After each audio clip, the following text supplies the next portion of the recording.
আজকের ভিডিওতে আমি আলোচনা করব মাধ্যমিক ইতিহাসের ৭ম অধ্যায়ের আরেকটি গুরুত্বপূর্ণ টপিককে নিয়ে। তা হলো কি, প্রশ্নটা একবারে দেখে নাও।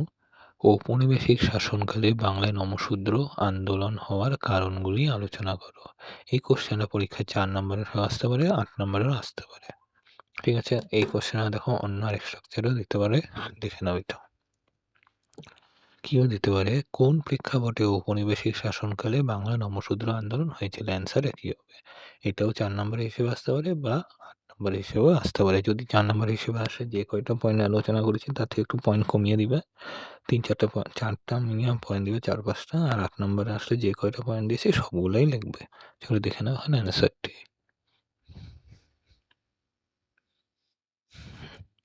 প্রথমে কি ভূমিকা দিয়ে শুরু করবা। কি, ঔপনিবেশিক বাংলা নমশূদ্র, যারা কি এই নমশূদ্র পূর্বে কি নামে পরিচিত ছিল? চণ্ডাল। কি এই যে ব্যাকেটে লিখে দিয়েছে পূর্বে চণ্ডাল সম্প্রদায় প্রচণ্ড সামাজিক, অর্থনৈতিক ও রাজনৈতিক বৈরতার সম্মুখীন ছিল। মানে কি বৈরতা, মানে কি তাদের অবমাননা করা হতো। দীর্ঘকালীন অস্পৃশ্যতা, মানে কি তাদের ছুতো না কেউ, জমির অধিকারিত না, জমির উপর তাদের কোনো অধিকার ছিল না, দারিদ্র মানে গরিব ও শিক্ষা বঞ্চনার সমন্বয়ে কি তাহলে জন্ম দিল সংগঠিত প্রতিবাদ ও আন্দোলন, যেটি আমরা নমশূদ্র আন্দোলন হিসেবে চিনি। তাহলে এখান থেকে একটা কোশ্চেন হলো নমশূদ্র আন্দোলন বলতে কি বোঝো, তাহলে এখান থেকে পর্যন্ত দিয়ে দিবা। আমি এখানে ব্র্যাকেট করে দিলাম।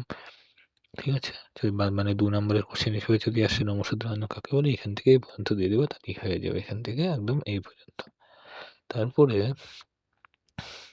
নিচে এই আন্দোলনের পৃষ্ঠভূমি ও কারণগুলি বিশদে আলোচনা করে, মানে কারণগুলো নিচে আছে। এখন কি পয়েন্ট করবা, খাতার মধ্যে পয়েন্ট করবা। তারপরে ঔপনিবেশিক শাসনকালে বাংলার নমশূদ্র আন্দোলন হওয়ার কারণসমূহ বা প্রেক্ষাপটও দিতে পারো।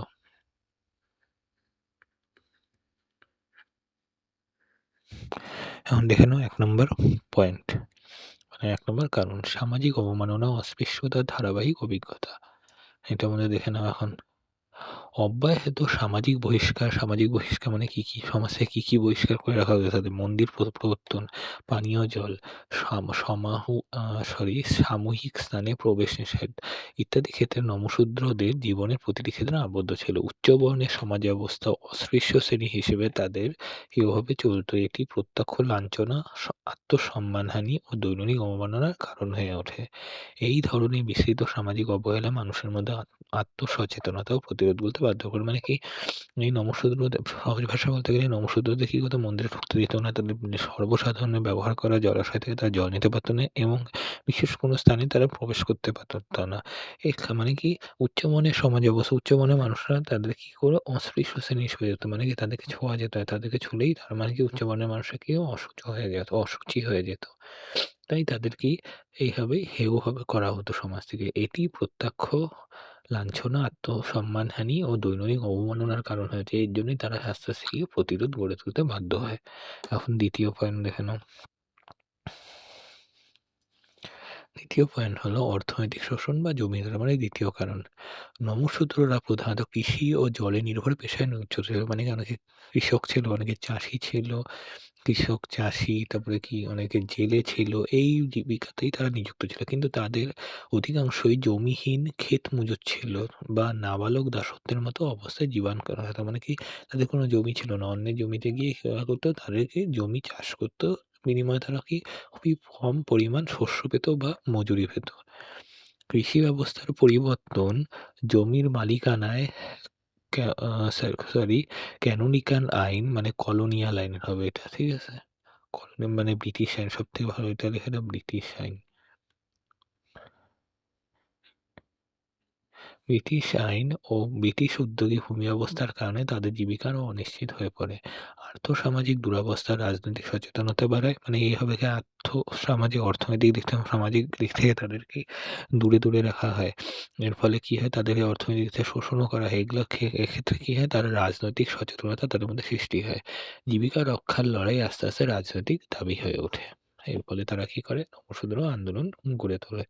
এখন নমশূদ্র আন্দোলনের ৩য় পয়েন্টটা দেখে নাও। কি পয়েন্টটাকে দিয়ে দিচ্ছি, সামাজিক পুনর্জাগরণ। এখন এটার মধ্যে এই সামাজিক পুনর্জাগরণের জিনিসটা নিচে দেখে নাও। এটার মধ্যে কি লিখবে?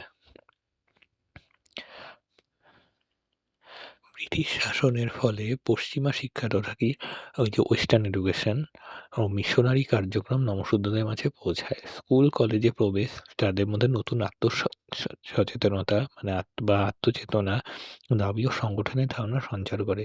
মিশনারি ধর্মান্তর বিশেষত কিছু নমঃশূদ্রদের খ্রিস্টান করা হয়েছিল। এটি বলছে মিশনারি ধর্মান্তর তাদের সামাজিক মর্যাদা পুনর্গঠনে সাহায্য করে। এতে স্বকীয় প্রতিষ্ঠান, শিক্ষাকেন্দ্র ও নতুন সামাজিক সম্পর্ক গঠিত হয়। মতুয়া আন্দোলন, যার প্রতিষ্ঠাতা কিছু হরিচাঁদ ঠাকুর ও গুরুচাঁদ ঠাকুর ও অন্যান্য স্থানীয় সংস্কারক উদ্যোগও শিক্ষার ওপর জোর দেয়। মানে কি তাদের শিক্ষাক্ষেত্রেও আস্তে আস্তে উন্নতি ঘটে। এর ফলে তারা আস্তে আস্তে শিক্ষিত হয়ে ওঠে এবং তারা কি নমঃশূদ্র আন্দোলন গড়ে তোলে। এখন চতুর্থ পয়েন্টটি দেখে নাও কি ধর্মীয় ও সাংস্কৃতিক পুনরুজ্জীবন। এর মধ্যে কি লেখা? এখানে হারিয়ে হয়ে গেছে হরিচাঁদ হবে। হরিচাঁদ ঠাকুর ও গুরুচাঁদ ঠাকুর মতুয়া ধর্মী সামাজিক আন্দোলন নমঃশূদ্রদের মধ্যে সমতা, আধ্যাত্মিক মর্যাদা ও শিক্ষা উন্নয়নের দিক শক্ত করে।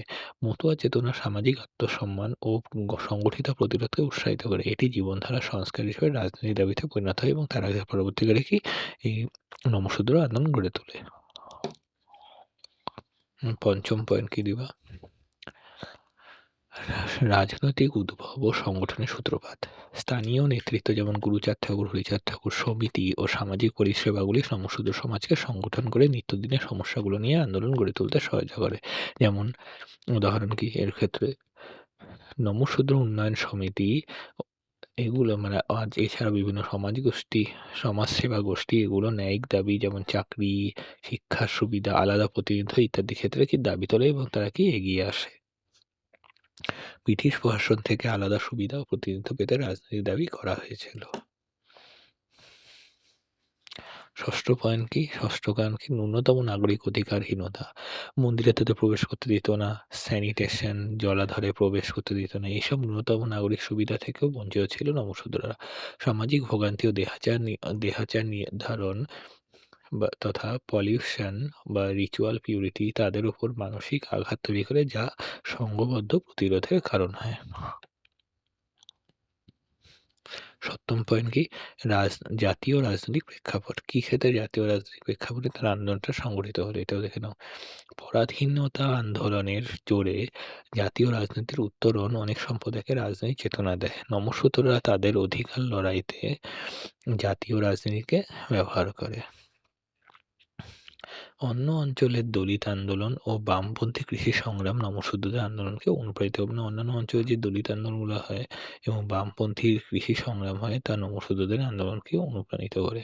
এখন দেখে নাও উপসংহার। এটা অবশ্যই মেনশন করবে। উপসংহারের মধ্যে কি লিখবা? ঔপনিবেশিক শাসনকালে বা ব্রিটিশ শাসনকালে বাংলা নমঃশূদ্র আন্দোলন ছিল বহুমাত্রিক। এটি সামাজিক অপমানের বিরুদ্ধে আত্মসম্মানের লড়াই, অর্থনৈতিক অনর্গলতার বিরুদ্ধে জীবিকার লড়াই ও যদি এটা না দিতে পারো বেশি কঠিন করার দরকার নেই।